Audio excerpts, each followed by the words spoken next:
This is Andi for Boxing Social in association with Pursue Fitness, and I'm delighted to be joined by Matchroom Boxing CEO Frank Smith. Frank, how are you doing? Very well, thanks, mate. Yourself? Yeah, I'm all good. I'm ticking over. Obviously, it's very good to hear you're doing well. We're down here today for the weigh-in ahead of tomorrow night's Liverpool show headlined by Fowler-Rose. Just talk to me about that fight first and foremost. Yeah, look, it's a great fight. Brian Rose has been in there against some great fighters over the years. He's got true experience. Anthony Fowler, credit to him, coming straight back off that fight against Scott Fitzgerald and going straight back in there against Brian Rose, who, as I say, a lot of experience. And it's a good fight for him to take. But I think, it's going to be very entertaining. They both got, Fowler's got the youth and sort of the amateur pedigree, and Rose has been, as I say, been in there with some of the best out there. So I'm looking forward to it. How much pressure is there on Anthony, coming on the back of that loss to Scott Fitzgerald, now going in with Brian Rose, former world title challenger? A defeat here, what exactly does it do for his career? I think because he's gone in there and he's fought people, he took the Scott Fitzgerald fight, now he's taking this fight against Brian Rose. You can't, it doesn't mean anything. A loss is a loss, and it happens. Every other sport it happens in, it's accepted, isn't it? Whereas in boxing, it's like everyone thinks you lose one fight, you lose two fights, you're finished. There's been some great fighters who have lost 6, 7, 8 fights but have carried on for 50, 60 fights. So I don't personally think, I think providing they're in there against that quality of opponent and they're continuously taking, because they're always taking charge, they're not taking easy fights. Yeah. And I think you have to respect that fact, and that means that they can still come back even if they were to lose. Cullen and John Harding Jr. as well. How do you see that one playing out? Yeah, I think that's a great fight. John Harding Jr., they had a bit of a go up here earlier. I think that's a really interesting fight. It's another one, two young fighters who are taking a chance with each other, so excited for that one also. McGoldrick Samba? McGoldrick stepping up, Samba, as soon as Eddie said yesterday, as soon as we spoke to McGoldrick about that fight, he took it straight away. McGoldrick's a very talented fighter, and now's his chance to really kick on. If he wins this fight on Friday night, tomorrow night, it's going to be huge for his career. Now, Lewis Ritson was originally going to face Joe Hughes. Do you want to just give us the update on why Joe was now able to fight? Yeah, Joe Hughes unfortunately pulled out through injury. Unfortunate, but it happens. So we're glad we got a replacement opponent. Keep Lewis on the show. Very important to keep him on there, and then he'll get him back out very quickly again. How late was it into was it fight week that Joe Hughes pulled out? Yeah. So how difficult was it to try and find that replacement opponent, especially when you consider Lewis's ambition to try and push on as quickly as possible at his new weight and settle in as quickly as possible? Yeah, look, we're promoting shows every week, so we've constantly got people looking out for us for various fighters, various opponents. So, it's never ideal, but we always manage to make it work. What's Lewis's thoughts with regards to his career? How does he see it playing out? I know that he's going to be fighting somebody who isn't his ideal opponent for Friday night, but what does he want to go on to after this fight? I think, after, obviously, he had the fight back on, I think it was end of March, on the Charlie Edwards card, the Copper Box. It's another fight to keep him active and keep him busy, and get back out there to the big fights. There's definitely down the line. I think we're working to announce soon after this something for him very soon. One name that has cropped up who's also on that card is Robbie Davis Jr. Can you see them both meeting at some point? Yeah, that's a possible fight. Definitely something we can look to do. And what was the situation as well with him vacating his European title? That's the first that I've actually heard of it. I think at the time the fight that came up it didn't really work with the time frames with him. Again, one of those things. But there's other fights out there that we're looking to make with him and working with him and the team to keep stepping him up. Now, with the card itself and with the NextGen shows, what do you make of the overall reception that they receive from the public and the audience?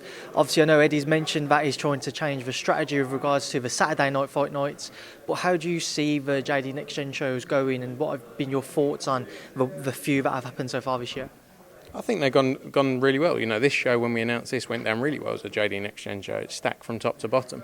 This is it's probably a show we used to do on Saturday fight nights years ago. Now, if you look back at years and years back at what we used to do then, this is of a higher level than that.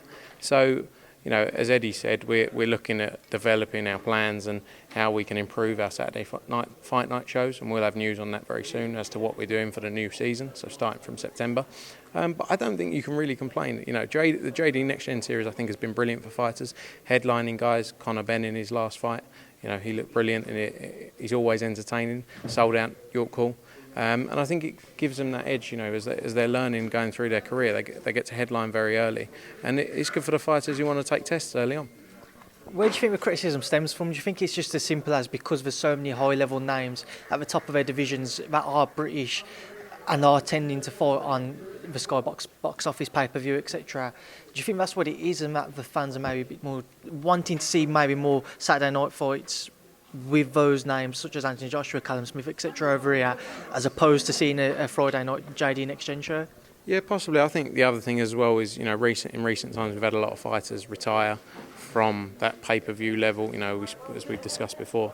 And now it's a time to really build people back up, and that takes a period of time. But, we've looked at it, some of the shows, I think there's been many comments about shows early on, but I always look back and, the March show, the two shows we did in March, Liverpool and at the Copper Box, great nights, April 20th, Dave Allen headlining, Josh Kelly on there, stacked cards all throughout. But we understand we need to carry on improving, and, but the fans pay for their tickets, the fans pay for their subscriptions, so we need to deliver for them. So we'll continue doing that, and, we're not shying away from it. We're working to really improve our cards this new season. Both yourself and Eddie have mentioned that you're looking to work to improve your cards. What exactly are the strategies that you've kind of laid out and that are in the early process of being put into place? Sorry, I was looking down there like a politician. I think, we're trying to now separate into our next-gen cards, which is of the level you see here, and Saturday Fight Night's really bolstering them up. I think the concern's been a lot of fighters have gone to the US recently. There's been quite public knowledge. There's been the money out there for the fighters to go to the US, and we have to deliver for our fighters. It's a sport which every fight, they may have one last tough fight and then give it up. They're going in there and putting their lives on the line, and we need to deliver for our fighters. And if that means going to the US for an opportunity that comes up, that's what we've sometimes done in the past.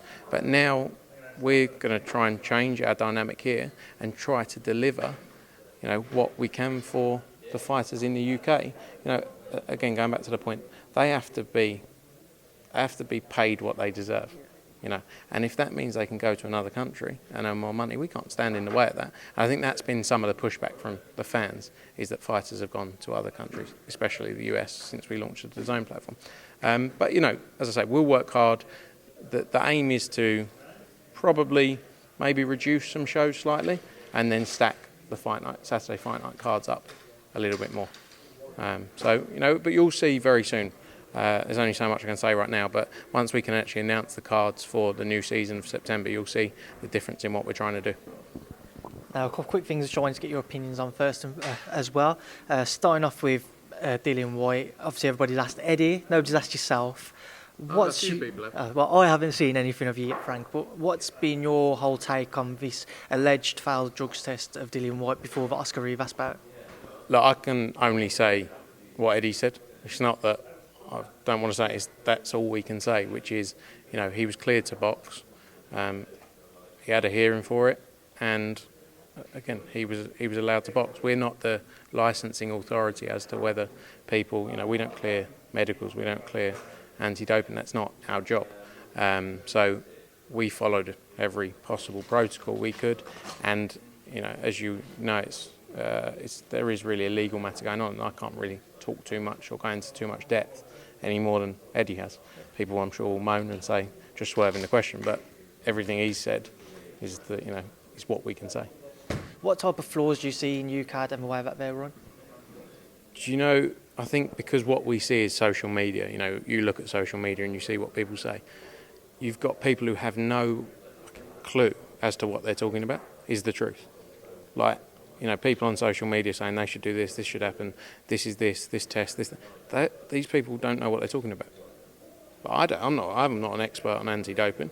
I can tell you what of their protocols, procedures, right, wrong, indifferent, But we all, as I say, all we pick up on is what people are posting. I think people have to wait until they actually see facts. People are basing a lot of this off various articles that have come out. There's no facts. No one's come out and said, Ukad haven't come out and said, this is it, or this was the situation. So until that happens, how can anyone talk about it? Do you know what I mean? So that's my sort of thoughts on the whole matter is, you can't question what people do if you don't actually know what they do. Most of the 10,000 people who are talking about on Twitter or whatever it is, do they really know the inside and ins and outs of the protocols of Ukad? Like, what do you think? I don't think people care what I think. No, but they do. But like, it's just the truth, isn't it? Like, unless you're an expert in it, you can't. I don't think you can really talk about it. It's like anything.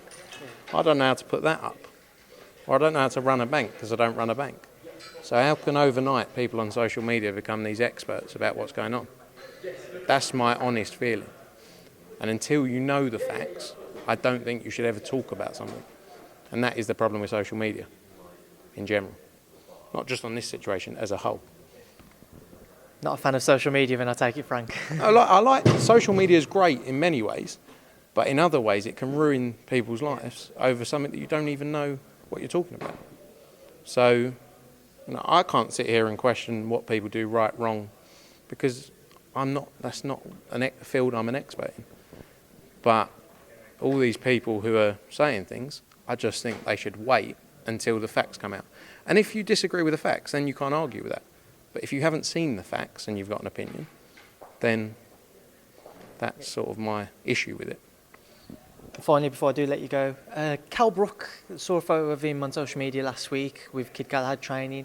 Have you got some form of an update for us with regards to where his career lies? Because Bob Arum's come out and said that Terence Crawford is not going to be fighting him no matter what next. So what is the plan with Kell? I think, Kell obviously was supposed to box earlier in the summer. He had a little niggle and obviously couldn't box due to that. And he's now back training. I don't think he wants to overly rush, his camp and everything. I think he wants to make the right decisions. He's had tough fights over his career, and I think now he wants to make the right decisions. And there's no need for him to rush it. I think he should have a good camp back in there and work on getting back in the gym, getting back fit. And then from there we can make decisions moving forward. But I still think there's big fights. Kell's a big name. I still personally think the Amir Khan fight's a big fight. I won't touch on that because we've been asked about that quite a lot. So Frank, no, you have. But Frank Smith, thanks for speaking to Boxing Social. No problems. And remember, until you know the facts, stay off social media.